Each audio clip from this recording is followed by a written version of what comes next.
Première chose qui la frappa fut l'odeur, épaisse, putride, suffocante. Grâce Berger, une femme âgée aux mains tremblantes, était assise sur le sol de marbre glacé. Sa robe d'intérieur délavée collait à sa peau moite. Avant qu'elle ne puisse hurler à nouveau, un lourd seau bascula. Des eaux noires et fétides se déversèrent sur sa tête. Elle cria de terreur pure, suffocant, crachant, suppliant une pitié qui ne vint jamais. La femme au-dessus d'elle ne bougea pas. Son visage restait calme, presque satisfait. Puis la porte d'entrée s'ouvrit. Un homme en costume sombre s'immobilisa net. Sa mallette tomba au sol dans un bruit sourd. Ses yeux se posèrent sur la femme hurlante, couverte d'immondices. Ses jambes fléchirent, car cette femme humiliée était sa mère. Daniel Berger sentit son monde s'effondrer. Mais avant ce moment qui allait tout changer, il faut revenir en arrière. Bien avant les cris et le silence étouffant, la vie au manoir Berger semblait parfaite de l'extérieur. Le manoir dominait une colline prestigieuse surplombant la ville. Tours scintillantes au loin, gardes saluant chaque voiture de luxe. On en parlait avec admiration, envie ou ressentiment discret. C'était la demeure de Daniel, jeune milliardaire autodidacte, parti de rien. Il avait bâti un empire. Immobilier, logistique, contrats pétroliers. Les journaux le disaient discipliné, impitoyable, brillant. Mais personne ne le connaissait comme sa mère. Vanessa, son épouse, se déplaçait comme une reine. Robe de soie dès le matin, talons impeccables, bijoux étincelants. Aux invités, elle offrait élégance, douceur et sourire parfait. Puis il y avait Grâce. Petite, discrète, dos voûté par des années de labeur. Vêtements propres mais usés. Elle parlait lentement, comme si chaque mot demandait permission. Grâce avait élevé Daniel seul après la mort de son père. Vente de maïs grillé, ménage chez les autres, sommeil sur le sol pour que son fils ait un matelas. Quand Daniel devint riche, il l'installa chez lui avec fierté. « Voici ma mère, tout ce que je suis, je le lui dois. » Vanessa sourit ce jour-là. Mais ses yeux se glacèrent. Au début, la tension resta subtile. Grâce se levait tôt, balayait la cuisine, lavait son linge à la main. Vanessa observait. « Pourquoi fais-tu ça ?» demanda-t-elle un matin, voix douce mais coupante. « Tu n'as plus besoin de jouer la pauvre. » Grâce baissa les yeux. « J'aime rester occupée, ma fille. » Vanessa s'éloigna, talons claquants. Daniel voyageait souvent, il appelait chaque soir. « Maman, tu manges bien ?»« Oui, mon fils. » Vanessa est attentionnée. Vanessa souriait à l'écran. Elle est traitée comme une reine. Daniel la croyait. Quand il était là, Vanessa jouait la perfection, servait Grâce, s'enquérait de sa santé. Mais dès son départ, l'atmosphère changeait. Le premier incident, Grâce nettoyait sa salle de bain. Vanessa entra, heurta le seau par accident. Haut sur les jambes de Grâce. « Désolé, ces sols sont glissants. » Grâce sourit faiblement. « Ce n'est rien. » D'autres suivirent. Nourriture pourrie, linge abîmé, porte verrouillée sous la pluie. Vanessa s'excusait juste assez. Grâce se taisait. Elle craignait de briser le mariage de son fils. Elle avait vu tant de familles se déchirer. Elle endurait. Un jour, elle prépara une bouillie d'igname pour Daniel. Vanessa entra. Quelle odeur! Ce n'est pas une cuisine de village. Elle vida la marmite. Grâce resta figée, larmes aux yeux.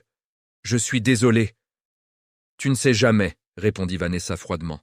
Dès lors, Vanessa cessa de feindre. « Ne t'assieds pas là. »« Tu me fais honte. » Le personnel murmurait mais se taisait. Grâce devint ombre, frêle, silencieuse. La nuit, elle fixait le téléphone sans appeler. « Il mérite ce bonheur, » se disait-elle. Elle ignorait que la rancune de Vanessa avait franchi une ligne dangereuse. Grâce n'était plus une gêne, elle était un rappel insupportable des origines de Vanessa. Et cela était impardonnable.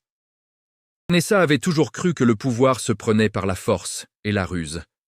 Elle avait appris enfant dans un quartier où l'argent commandait le respect et la gentillesse était punie. Sa mère frottait des sols pour des riches, son père disparaissait quand l'argent manquait, les voisins méprisaient leur pauvreté. Chaque humiliation creusa un vide en elle. Adolescente, devant un miroir fêlé, elle se jura « plus jamais faible, plus jamais invisible ». Quand elle rencontra Daniel, elle vit l'opportunité. Il bâtissait déjà son empire. Elle devint l'épouse idéale. Belle sans excès, intelligente sans menace, anticipant ses moindres désirs. Mais quand il parla de sa mère avec admiration, quelque chose se tordit en elle. Chaque histoire de grâce, marché, prière, sacrifice, rappelait à Vanessa ce qu'elle fuyait. Un soir, elle demanda doucement « Pourquoi es-tu si attaché à elle ?» Daniel répondit simplement « C'est ma mère. » Vanessa insista. « Elle ne serait pas mieux ailleurs, plus calme. » Daniel fronça les sourcils. « Elle est à sa place avec moi. » À cet instant, Vanessa comprit. Grace était intouchable. Et l'intouchable la rendait impuissante. Quand Grace s'installa au manoir, Vanessa espéra que la proximité userait ce lien. Ce fut l'inverse. Daniel veillait sur sa mère. Appel quotidien, attention discrète, remarque sur sa fatigue. Vanessa observait, et la rancœur grandissait comme une moisissure. Elle revivait son enfance, main rougie de sa mère, moquerie pour ses vêtements troués, serment de ne jamais dépendre. Et voilà Grace, pauvre, âgée, protégée par un amour inconditionnel. Daniel l'adorait profondément. Ce lien intact rendait Vanessa minuscule. Elle détestait se sentir petite. Un soir, seule, elle fixa une photo de famille. Daniel fier, elle élégante, Grace souriante entre eux. Elle décrocha le cadre, le visage doux de Grace la narguait. « Voilà comment on gagne », murmura-t-elle, en jouant les faibles. Dès lors, elle cessa de voir Grace comme une personne. C'était une menace. D'abord les mots, tu sens le village. Tu fais vieux. Puis les actes subtils, portes verrouillées, eau glacée, nourriture avariée. Chaque humiliation nourrissait son pouvoir. Mais le pouvoir demande toujours plus. Un après-midi, elle surprit des employés chuchotant. « Madame est trop dure avec maman, Dieu regarde. » Le mot « Dieu » l'irrita. Le soir, elle confronta Grace. « Tu crois que ta souffrance te rend spéciale ?» Grace répondit calmement. « Je veux seulement la paix. » Vanessa ricana. « La paix est un luxe. » Devant son miroir ce soir-là, Vanessa vit une femme terrorisée par la perte de contrôle. Une femme furieuse qu'une autre ait survécu à la misère sans devenir cruelle. Le lendemain, elle visita la zone de stockage. Odeur âcre, réservoir d'eau usé. Une idée s'enracina. Pas brutale, mais persistante. Grace tomba malade. Fièvre, faiblesse. Vanessa l'observa depuis la porte. « Tu devrais être reconnaissante. Beaucoup n'ont pas de toi. » Grace murmura. « Je le suis chaque jour. » Cette endurance troubla Vanessa plus que la révolte. Quand le voyage de Daniel fut prolongé, Vanessa sentit le soulagement. Plus de temps. Elle planifia avec calcul, briser Grace juste assez pour qu'elle parte seule. Grace sentait la lourdeur dans l'air. Elle priait agenouillée. « Mon Dieu, protège-moi si je suis en danger. » À des milliers de kilomètres, Daniel fixait des chiffres sans les voir. Un appel manqué de sa mère. Il referma son ordinateur. « Je rentre. » Vanessa, dans la partie utilitaire du manoir, n'hésita plus. Le plan était devenu décision. Grace priait dans sa chambre, ignorant à quel point elle était proche du précipice. Grace se réveilla avant l'aube, corps raide, fièvre persistante. Chaque geste douloureux, mais l'habitude l'emporta. Elle se lava le visage à l'eau froide, murmura une prière. « Laisse-moi survivre aujourd'hui. » Le manoir était trop silencieux, pas de voix, pas de bruit familier. Elle marcha vers la salle de bain arrière que Vanessa lui imposait. La lumière vacilla. L'air sentait l'humide et le rance. Elle ouvrit le robinet. Rien. Elle essaya encore. Toujours rien. Son cœur s'accéléra. L'eau coupée dans une maison équipée de réserves et de générateurs? Impossible sans intention. Le réfrigérateur de la cuisine était cadenassé. Elle frappa doucement à la porte de Vanessa. Pas de réponse. Elle s'assit sur un tabouret près de la buanderie, attendant, inquiète. Des pas résonnèrent. Vanessa apparut, impeccable. Maquillage parfait, robe de soie. Dans ses mains, un grand seau couvert. Grace fronça les sourcils. « Qu'est-ce que c'est ?» Vanessa sourit froidement. « Pour nettoyer. Assieds-toi. » Grace recula. « Je peux aider. Dis-moi quoi faire. » J'ai dit « Assieds-toi. » La voix claqua. Grace obéit, tremblante. Vanessa posa le seau. « Tu as été un problème. Les problèmes ont des solutions. » S'il te plaît, si j'ai fait quelque chose. Tu existes. C'est suffisant. Vanessa retira le couvercle. L'odeur frappa. putride, insoutenable. Grâce se couvrit la bouche, haut le cœur. Ses jambes cédèrent. Elle s'effondra. « Van, s'il te plaît, » sanglota-t-elle. « Dieu te regarde. » Vanessa souleva le seau. « Tu voulais rester? Maintenant tu vas te souvenir de ta place. » Les eaux noires se déversèrent. Elles trempèrent cheveux, visage, vêtements. Grâce hurla, griffa le sol, suffoqua entre larmes et saleté. « Au secours! Quelqu'un !» Vanessa resta immobile, observant. Soudain, la porte d'entrée s'ouvrit. Daniel entra, rentré plus tôt sur un pressentiment. Mallette en main, il s'arrêta net. La scène le frappa. Sa mère à terre, couverte d'immondices, hurlante. Vanessa au-dessus, seau vide à la main. La mallette tomba. Le temps se figea. « Mon fils !» cria Grâce. « Daniel, s'il te plaît !» Il traversa la pièce en courant, tomba à genoux, prit sa mère dans ses bras. « Maman, je suis là. Ça va aller. » Sa voix se brisa. Il essuya la saleté de son visage, tremblant. Vanessa recula. « Daniel, je peux expliquer. »« Ne le fais pas, » dit-il doucement. Le ton était glacial. Il leva les yeux vers elle. Visage pâle, regard brûlant mais contrôlé. « Tu as versé des eaux usées sur ma mère, explique-moi. » C'était... Elle n'écoutait pas. Daniel sortit son téléphone. « Sécurité, venez immédiatement. » Daniel, c'est un malentendu. Il souleva Grâce dans ses bras. Prenez soin d'elle, appelez un médecin tout de suite. Les agents arrivèrent, choqués. Grâce murmura « Ne te bats pas, ne ruine pas ta maison. » Daniel posa son front contre le sien. « Ce n'était jamais ma maison, si tu n'y étais pas en sécurité. » Il se tourna vers Vanessa. « Tu voulais le pouvoir? Maintenant, tu vas voir son prix. » Vanessa pâlit. « Que vas-tu faire? Tu vivras avec ce que tu as donné. » La maison devint une salle d'audience. Sécurité aux portes. Daniel immobile au centre du salon. Vanessa supplia. « Parlons, ce n'est pas nécessaire. » « C'est déjà fait. » Il montra les caméras qu'il avait installées pour protéger sa mère. Images de portes verrouillées, humiliation, le seau basculant.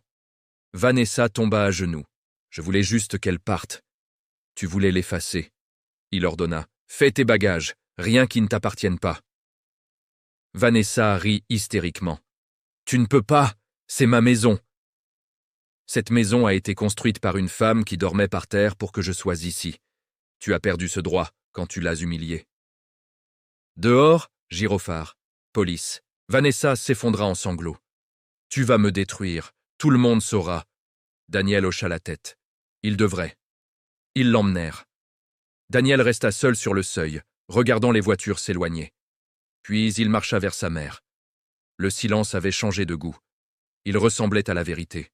Le procès s'ouvrit dans un silence pesant. Salle bondée, journalistes aux aguets, pancartes dehors. Daniel au premier rang, impassible. Grâce resta chez elle, protégée des flashs. Vanessa entra menottée, vêtue simplement, regard fuyant. Plus de robe, plus de bijoux. Le procureur parla calmement. Abus prolongé, humiliation délibérée, mépris de la dignité. Les vidéos passèrent, porte verrouillée, Grâce à genoux, le seau basculant. La salle retint son souffle. Vanessa tenta de se défendre. « Je me sentais menacée, sous pression. » Le procureur répliqua, menacé par une vieille femme sans pouvoir. Témoins défilèrent, employés, agents, médecins. Tous confirmèrent le schéma de cruauté. Le juge trancha. Maltraitance claire. Le silence n'excuse rien. Verdict. Coupable, peine ferme, suivi psychologique obligatoire. Vanessa s'effondra en pleurs et cris. Daniel resta de marbre. Dehors, un journaliste demanda « Justice rendue ?» Daniel répondit « Elle reconnaît le traumatisme, elle ne l'efface pas. » Grâce apprit la nouvelle devant la télévision. Ses mains tremblèrent de soulagement. « C'est fini. » Daniel s'agenouilla près d'elle. « Oui, c'est fini. » Il vendit le manoir, s'installa près d'elle dans une maison simple. La fondation lança ses programmes, lignes d'écoute, aide juridique, refuge pour aînés maltraités. Des centaines d'histoires émergèrent. Grâce devint écoute discrète. Survivants lui écrivaient « Ton courage m'a sauvé ». Elle lisait chaque lettre, priait pour eux. Un jour, dans le jardin, elle demanda « Regrettes-tu » Daniel répondit, « Je regrette d'avoir fait confiance à la mauvaise personne, pas de t'avoir choisi. » Grace sourit. « Ce choix te bénira. » Vanessa, en cellule, perdit tout. Amis, illusion. Le silence qu'elle imposait l'engloutit. Elle commença un travail intérieur lent. Thérapie, aveux murmurés. Une lettre arriva de Grace. « Je prie pour ta guérison. Pas pour oublier, mais pour que tu ne recommences jamais. » Vanessa pleura, première fois sans colère. Grace planta un arbre. « Dignité, dit-elle. » Daniel l'aida à recouvrir les racines. Qu'ils grandissent plus fort que la peur. Les mois passèrent.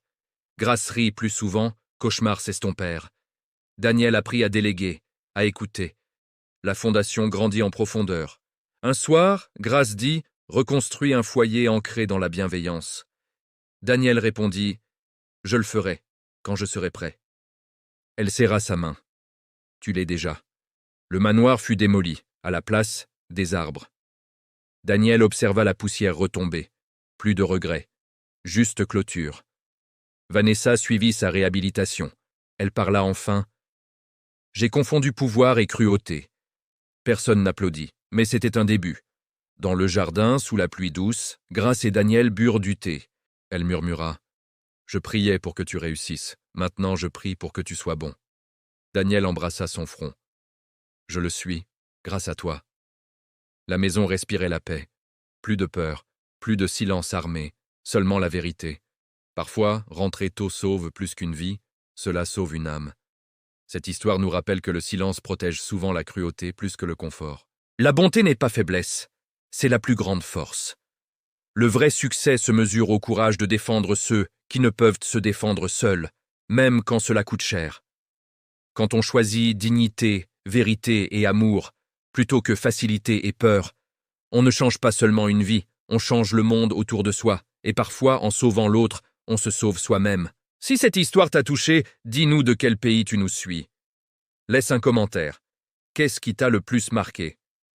Et si tu veux d'autres récits sur la justice, l'humanité et l'espoir, abonne-toi à la chaîne. Ton soutien fait vivre ces histoires. Merci d'être là.